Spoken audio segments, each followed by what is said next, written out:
up, everybody? Daniel Allison, the average dude. Welcome to Thursday. We're on the latter part of the week. We're in the third quarter. What says Fred Blanton? Happy Thursday, First Sip crew.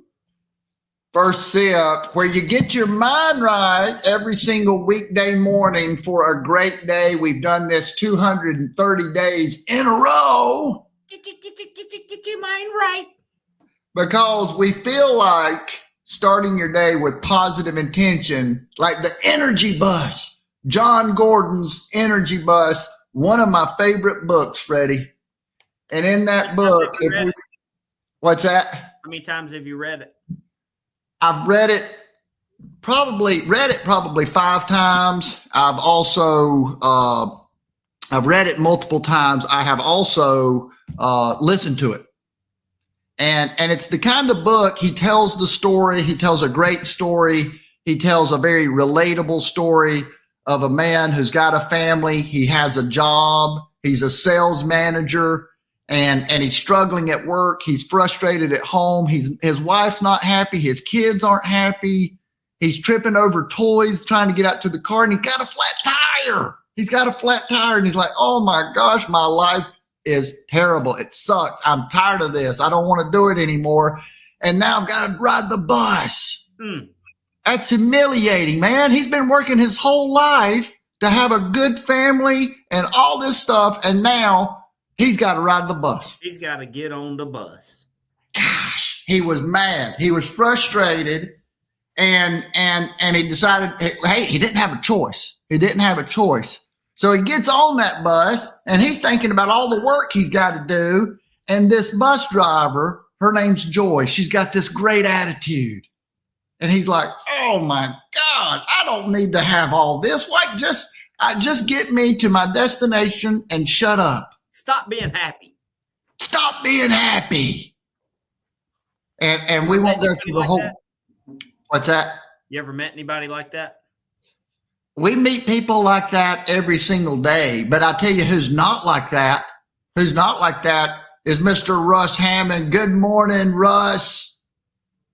He's an encourager. He's one of the people on that bus with us every morning. He's going to sell shoes. Freddie's selling Bobcats. I'm connecting people. DJ's making sure everybody's safe on the job site. Put your harness on, guys. Put your vest on. And he's starting a new business. Because he's multiple talents. And that's what it's about. We want everybody on this bus to see and know they're talented and to do new things. That's what's fun, isn't it? Doing new things. Absolutely. You get on there, you feel good. But as you know, that Energy Bus, he started loving it. He started loving that ride into work because you get to be around people like Larry. Larry's a great businessman. Let's go, Larry. Larry's big time. Larry knows how to make money. He knows how to start businesses. He knows how to find the flow of things. And I love that. I love that about Larry. And DT, I mean, come on. What can we say about DT? The manufacturing mastermind himself, going to see people all over the country, interviewing them, connecting people, and then going to these conferences and connecting them more. So I love it. Hey, I do have to say, I like Larry's morning boys and all the exclamation marks. Oh, yeah. That's now, did you bring the energy to the second day of the conference yesterday? I did. I did bring the energy. And, you know, the second day after you go and you see what's up, you meet some people, you know what to expect. So I went in and I said, we had talked about this before on the show, people missing you. And I thought, I want people to miss me when I'm gone. If I'm not at this conference, what would be different? So I went around and I talked to everybody there, right? Everybody that was there. I said, I've got to talk to everybody that's got a table, walk up to them, tell me about your product. And Fred, and a lot of times I'd walk up and I felt very, very average dudeish. Yeah. Because it's like they start telling, they assume that you know something about that world. generally speaking, at those, and they would start telling me, and I'd be like, now is that this? And no, and it's kind of, you kind of feel that feeling because we want to know. But I will say this: I was glad that I talked to and got to see every one of those folks. Now, at any point, did you flex on any other tables about the fact that you have the #1 live streaming LinkedIn show at 7:55 in the world? You know what I did? I bragged about my co-host. I said, I've got the greatest co-host of any other host out there. And that was a lot of fun. But you know what I want to do, Fred? I want me and you to be at the next conference. I want us to be at the next conference. I want us to interview people about them at whoever's table we are representing. You with me? Okay, I'm with you. So we're sitting in that booth as folks do, and we've got whatever product we're representing behind us. But then we bring them, hey, come over to our booth. We're interviewing folks. We've got a little camera. We'd love to talk to you. And then they're in your box, but they're talking about their product.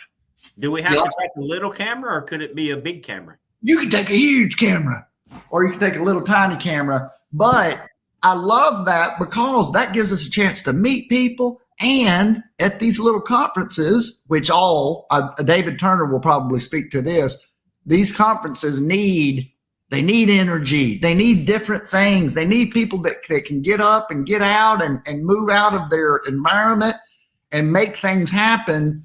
That was one of the things that I wanted to kind of talk about. There's a lot of repetition at these things, man.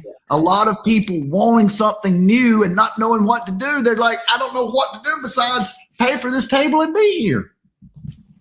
Have you ever seen the video of Andy Elliott and his crew at some sort of auto show convention, and they had a booth set up?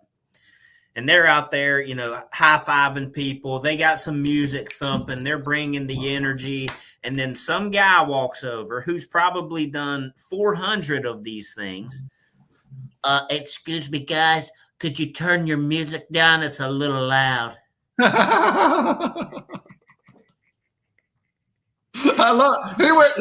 went straight character there, folks. I love it, baby. Yeah, I've seen that video. It made me think of that situation. Because I think I'd have been like, absolutely. Hang on one second. And you walk over there and you're like, ooh, turn it up 2 more notches. Boom, boom, boom, boom. I'll give you one. I'll give you a real life Andy Elliott. I did not play the part of Andy Elliott, but I went to a networking event. This was one of my first events, and that was my first time being the person that was going to run the event. I had more responsibility than I typically did. So I was nervous, and it was in Greenville, and I went in and I had my little music like I had at F3. As a matter of fact, I had this speaker right here, and I had some tunes, and a networking meeting, it needs that energy. Yeah. And so I had been given instructions. Hey, make sure you have that music. Turn that music up. Get the energy going, Daniel. I was like, okay. So I turned the music up, and what did somebody say? Could you turn the music down? and so I went. I said, oh, sorry, because that's how I'm sorry. I ran over and I turned the music down. And then you know what somebody said? Hey, man, who turned off the music? Exactly. And then I ran back over and I said, well, he told me. And he said, no, we need the music. I like the music. I want to make the people aware of Daniel Allison's comfort zone this week.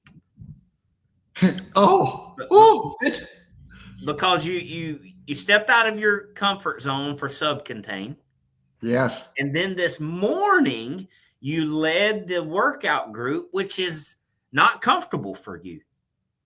No. Now, why do you do this kind of stuff? If you really want to grow, and I do, you don't put in 10 years of personal development and say, I'm going to stop now. And what happens is even after 10 years, you start seeing things, no, I'm still scared. I'm still scared. I'm still avoiding uncomfortable truths. I'm still got ways to go. I'm not even close to where I need to be, and here's the thing though, that I really have, when I have my best days, I'm doing things that scare me. The end. I mean, and so because we all feel better when we overcome ourselves, we learn about ourselves. I don't like being the guy that, I talk about you being a referee. Make the call. Man, you can't please everybody.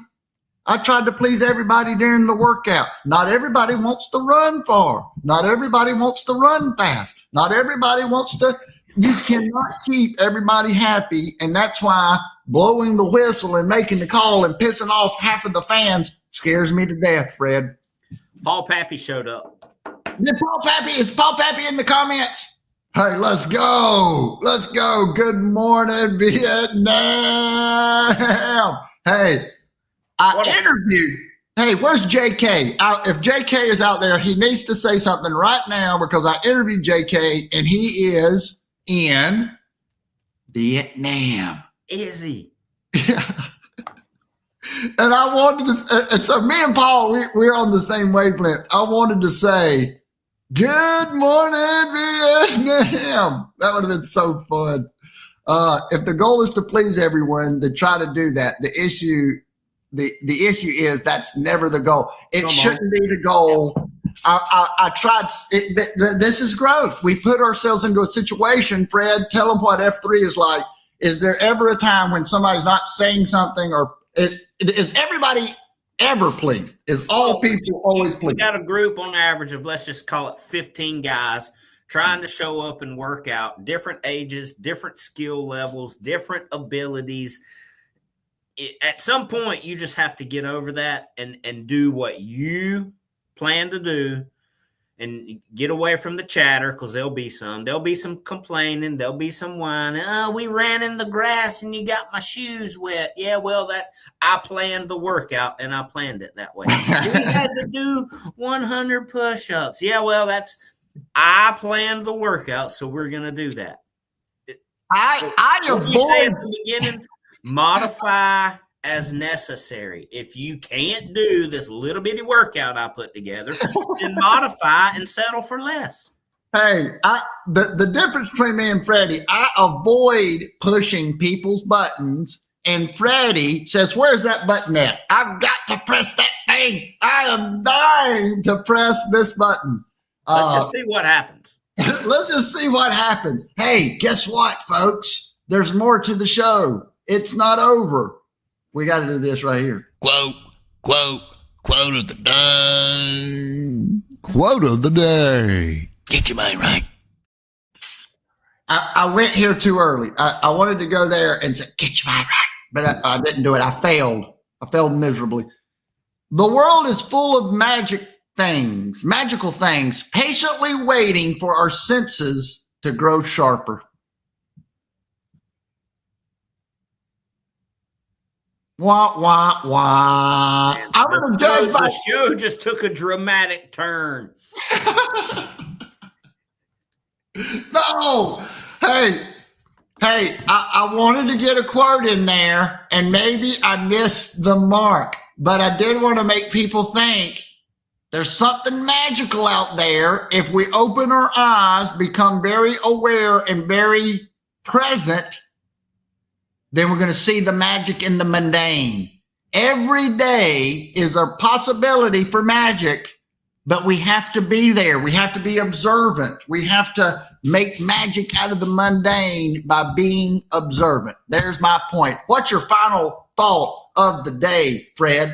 I like what Paul's got here. Complaining is a weakness. Pain is weakness leaving the body. Create pain today. This is, I told a guy, it may have been Tuesday at the workout. He said, man, I wish I'd have brought a water bottle. And I said, no, you don't. Water is a crutch. Drink it after the workout. Hey, drink your water after the workout Hey, enjoyed it this morning. Let's talk to our people. Rush Hammond, go sell some shoes. DJ, go tell somebody to put on their safety glasses. Larry, make some money. DT, go talk to some people. Paul Pappy, run your business. Fred, Larry, go eat a steak for lunch. go eat a steak and ask me and Fred to join you. See y'all next. We'll see you tomorrow, and then we'll see you next week. Live 7:55.